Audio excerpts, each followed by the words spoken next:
बच्चों, जैसा कि आप जानते हो, हम बीज के विषय में पढ़ाई कर रहे हैं। अब आपको देखना है कि बीज जो होते हैं वो कैसे फैलते हैं। अब देखिए कि हम हर जगह पेड़ पौधे नहीं लगाते, पर फिर भी जो बीज होते हैं अपने आप कहीं ना कहीं पहुंच जाते हैं। और तुमने देखा होगा कभी नालियों के पास, कोने में, छत पे, कहीं पर भी अपने आप पौधे उगे हुए होते हैं। अब ये कैसे उग जाते हैं? हम इनको उगाने नहीं जाते हर जगह, पर फिर भी अपने आप उग जाते हैं। अब इसके पीछे कई कारण होते हैं कि बीज फैलते किस तरह से हैं।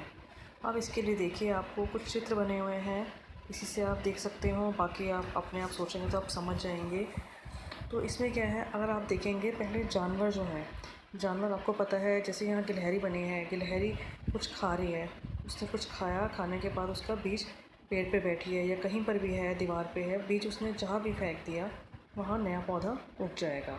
इसी प्रकार चिड़िया है, चिड़िया कुछ भी खा रही है, वो उड़ती उड़ती जहाँ जाएगी, जहाँ फेंकेगी वहाँ नया बीज से नया पेड़ पौधा उग जाएगा।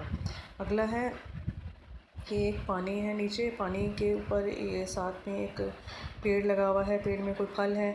तो क्या है, फल जो है वो नीचे गिरा, पककर नीचे गिर गया या किसी जानवर ने गिरा दिया, तो वो पानी में जाके फल गिरा और पानी के साथ बहता बहता वो फल कहीं और पहुंच जाएगा। इस तरह से दूसरी जगह पहुंचेगा, वहाँ पर भी नया फल लग जाएगा।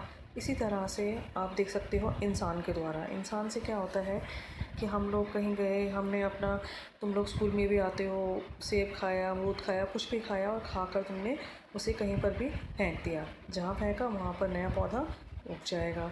इस तरह से जानवर, जैसे कुत्ता है, वो कहीं झाड़ियों में से निकल के गया, तो क्या हुआ, झाड़ियों में किसी चीज़ के फल है, उसके सूखे बीज लगे हुए हैं, तो क्या होगा वो, जैसे कि आपने तुलसी का ही मान लो, तुलसी में सूखे बीज लगे हुए हैं, कुछ जानवर वहाँ से, बिल्ली, कुत्ता, कोई भी जानवर वहाँ से निकल के गया, पौधे से टच होके गया, तो उसकी जो खाल है, उसकी जो बालों के साथ क्या है, वो बीज हमारे चिपक जाएंगे।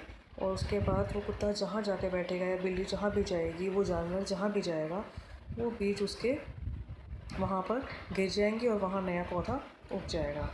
इस तरह से ये आपका हवा के द्वारा भी आया। हवा के द्वारा क्या होता है कि हवा में, हवा चलती है, पौधे में फूल लगे हुए हैं, फल लगे हुए हैं, पेड़ों पे, बेलों में, तो क्या होता है, जब तेज़ हवा चलती है तो कई बार तुमने देखा है फल सब्जियां वो अपने आप टूट के गिर सकते हैं, और वो गिरते हैं। और क्या होता है, उनसे गिरने से अगर वो सूखे बीज हैं उसमें तो वो क्या होते हैं, वो फैल जाते हैं। तो इस तरह से हवा के द्वारा भी बीज हमारे बिखरते हैं। इस तरह से आपको समझ आ गया होगा। ये 4 आपके तरीके लिख सकते हो कि बीज किस तरह फैलते हैं: जानवरों के द्वारा, पानी के द्वारा, पक्षियों के द्वारा और हवा के द्वारा।